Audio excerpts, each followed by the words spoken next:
Bueno, una enorme repercusión ha tenido en todo el mundo las palabras, los 23 minutos que ha usado para dirigirse a la audiencia en Davos el presidente Javier Milei. Había una enorme expectativa que se volcaba presuntamente en una sala llena que al final no estuvo. Y algunos cuentan que se ha ido vaciando en la medida que el discurso avanza y se ponía más radicalizado. Un hombre que en el mundo empresario era muy bienvenido, no tanto así en el mundo de la política, incluso entre sectores más liberales o más eventualmente conservadores, empezaba a ser mirado con mucho más cuidado. Incluso poco después que se sacara una fotografía con una selfie con la señora Kristalina Georgieva, titular del Fondo Monetario Internacional, y Gita Gopinath, una de sus colaboradoras principales, en unas poses que parecían dignas de quien se saca fotos con un rockstar. Pero no todo fue tan así. Vamos a hablar con el doctor Alberto Ruscolequier, obviamente doctor en economía, que nos va a analizar cuáles fueron las palabras, el contexto y qué fue lo que pasó, porque hay una enorme repercusión, particularmente en toda Europa. Alberto, buenas tardes. Muy buenas tardes, Pepe. Lo presentaste perfectamente en sociedad del tema. La verdad es que el foro de Davos, que comenzó precisamente el lunes de esta semana, termina el viernes, del 15 al 19 de enero, Davos 2024, el Foro Económico Mundial. La verdad que Milei estaba esperado con expectativa porque de alguna manera rompe, con la excepción de Mauricio Macri, expresidente argentino, con prácticamente 2 décadas de un país que está orientado no precisamente a favor de los mercados. En ese plano, bueno, Milei se presentó, yo diría, hay 2 enfoques de la charla de Milei. El Milei auténtico, Milei se presentó en forma auténtica. ¿Qué te quiero decir con esto? No utilizó nada de lo políticamente correcto. Y por otra parte, algunos lo critican precisamente que ese fue uno de los errores, no haber sido políticamente correcto. Como bien dijiste vos, Milei empezó a decir cosas como, te voy a simplemente rápidamente repasar qué es lo que provocó esa sorpresa dentro del mundo político. Bueno, Milei se expresó contra el colectivismo, contra el socialismo, contra la globalización, contra la democracia cristiana, contra los socialistas, contra los keynesianos, creo que no me olvido nada. Se puso en contra de lo que él llamó el feminismo radicalizado. Estuvo y lo dijo que está totalmente en contra del aborto, está contra el Estado, está contra los impuestos, está contra la justicia social, y dijo que el mercado no tiene fallas, porque cuando el mercado falla, no es problema del mercado, sino que habría que averiguar en ese país qué intervención tiene el Estado para que el mercado falle. Estuvo, y lo dijo textualmente, en contra de la emisión monetaria, en contra del endeudamiento, en contra de los subsidios, en contra de la deuda y en contra de los controles de precios. O sea que prácticamente no te dejé nada.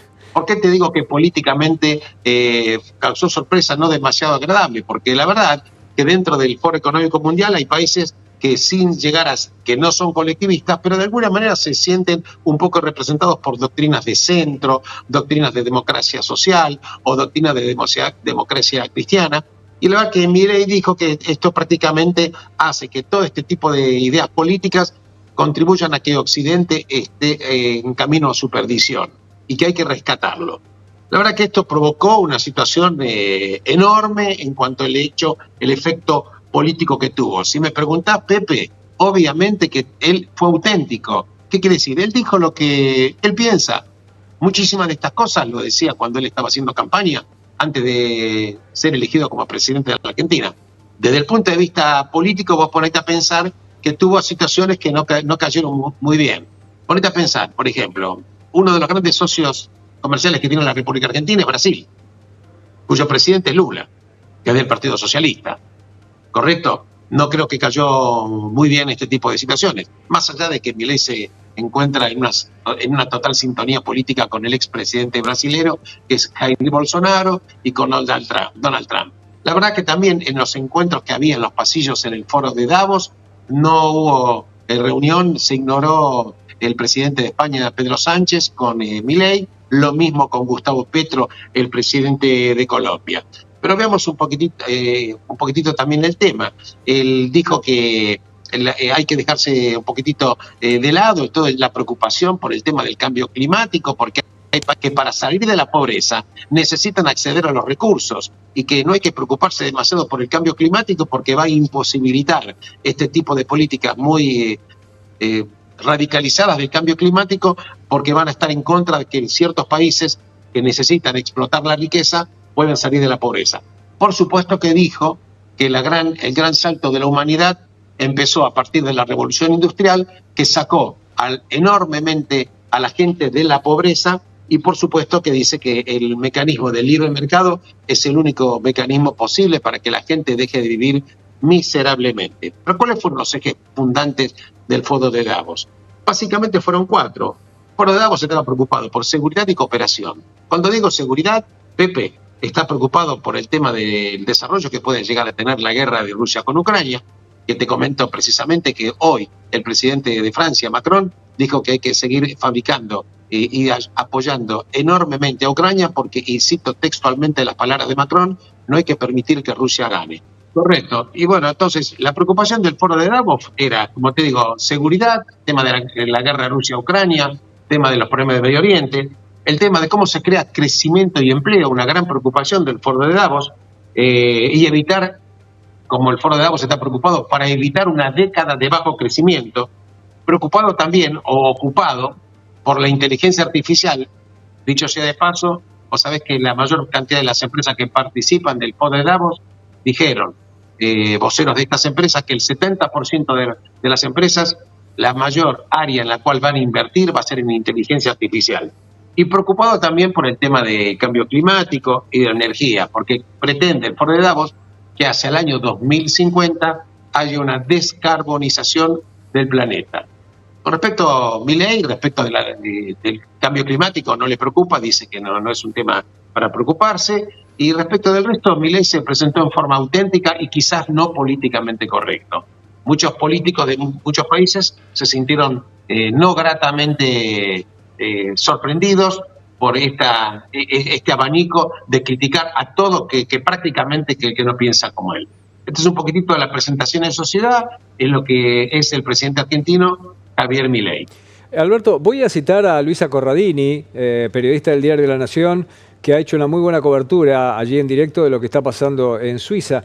Milei tiene una gran imagen entre los empresarios, que eran parte del público preferente que estaba en el lugar. Se esperaba que hubiera una ovación y eso no pasó. Y Luisa ha contado que entre bambalinas, a pesar de la discreción que había, habló con algunos dirigentes del ámbito más conservador o del ámbito más liberal y lo que le respondieron fue "Oh my God", ¿no? O sea, absolutamente sorprendido por este tema. Claro, porque ¿qué pasa, Pepe? Dime. En este tipo de foros no están acostumbrados que caigan este tipo de bombas. Viste, como que él viene a romper un paradigma de quizás un poco de aceptación de lo políticamente correcto. Es como que él viene a cambiar un paradigma que lo quiere reposicionar 180 grados. Y en ese plano, bueno, fue la sorpresa. Los políticos en general lo miraron con mucho escepticismo. Y Milei dijo de los empresarios que son los verdaderos héroes. Los héroes del mundo son los empresarios.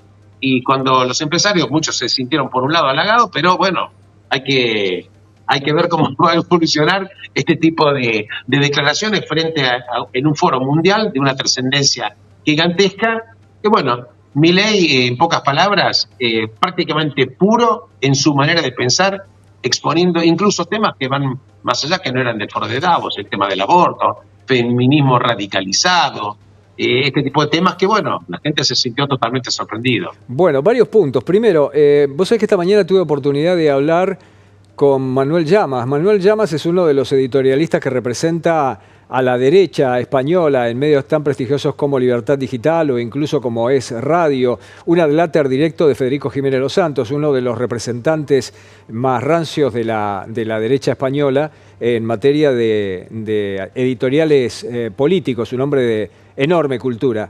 Y me lo pintó poco menos que como un prócer, pero directamente como un prócer que a lo mejor la audiencia no hubiera sabido valorar lo suficiente. Pero sin embargo, a la hora de buscar algunas contradicciones, por ejemplo, ha criticado instrumentos de orden económico y político que en definitiva, después de posguerra, permitieron que Europa conociera el estado de bienestar. A lo que algunos expertos señalan que esto en realidad es el remanente del enorme flujo positivo que produjo 2 siglos de libre capitalismo. Ahí tenemos una contradicción bastante importante que no sé cómo analizás. Mira, es muy bueno el punto que vos estás trayendo, Pepe, porque hay que entender que cuando termina la Segunda Guerra Mundial, estoy hablando del año 1945, Europa estaba devastada. Porque hay que entender los temas económicos, como siempre hablamos con vos, Pepe, nunca desprovistos del esquema geopolítico mundial. Totalmente. ¿Con qué se encontraba Europa después de 1945? Con una Unión Soviética del lado de los triunfadores, ¿correcto? Una Europa devastada y un temor de Estados Unidos de Norteamérica respecto de que luego de la derrota de Alemania y podía llegar a haber una influencia muy, muy fuerte de la Unión Soviética dentro de toda Europa. A punto tal, Pepe, a punto tal, de que cuando termina la guerra mundial y se reúnen representantes políticos enormes, estuvo Churchill, estuvo el presidente en su momento de Estados Unidos, estaba de la Unión Soviética, y un general le dice al presidente norteamericano: escuchá bien esto, Pepe, porque lo tengo de fuente súper de primerísima línea. Le dice al presidente norteamericano: me parece que nos hemos equivocado. Hemos matado al cerdo equivocado. Escucha esto, Pepe, lo que te quiere decir. Entonces, Estados Unidos estaba muy preocupado para poner una barrera muy importante respecto al avance del colectivismo en toda Europa. Y ahí vienen los enormes flujos de capitales que le permitieron y le ayudaron a Europa. No menos cierto es que Europa también trabajó y tuvo que hacer una tarea ciclopia. Entonces, hablar en vacío es hablar sin tener en cuenta el contexto geopolítico del mundo, porque en definitiva la economía nunca está desprovista del hecho geopolítico. Uno puede decir, el Estado no sirve para nada, y otro puede decir, ¿cómo puede ser vivible una sociedad con que no haya por lo menos un mínimo Estado que provea por lo menos unas reglas básicas que establezcan un mínimo contrato social? Yo me acuerdo cuando estuve en Estados Unidos, un profesor de economía, lo cito textualmente, no voy a dar mi opinión política, porque trato de ser un poco objetivo, y él decía que endiosar totalmente al mercado a veces hace que la mano del mercado a veces se transforme en la mano del carterista. Bueno, Quiere decir, hay más de una visión. Milei fue auténtico, él dijo lo que quiso, la gente que está enrolada muy a pie juntillas de esta visión, por supuesto que lo ve, como bien citaste al siguiente, como un prócer, porque la verdad que puso en agenda algo que quizás en otro momento hubiera sido políticamente vergonzante. Bueno, es un tema sumamente interesante del que seguramente la semana que viene vamos a seguir conversando. Yo tengo que dejarte ahora, pero un matiz sobre lo que muy bien planteabas, muy claro y muy bien. El Estado venezolano no sirve para nada. Grandes interrogantes sobre para qué puede servir el Estado argentino. Ahora, nadie puede discutir para qué sirve el Estado sueco. Entonces... Absolutamente. Totalmente de acuerdo contigo, Pepe. Totalmente de acuerdo contigo. Ahí podría admitir algunos tipos de matices por más prevenciones, y yo las tengo, que tengamos contra el Estado. Alberto, te mando un gran abrazo y seguimos la semana que viene. Dale. De mil amores, buen fin de semana y muchas gracias por el contacto, Pepe. Un abrazo. El doctor Alberto Ruscolequier.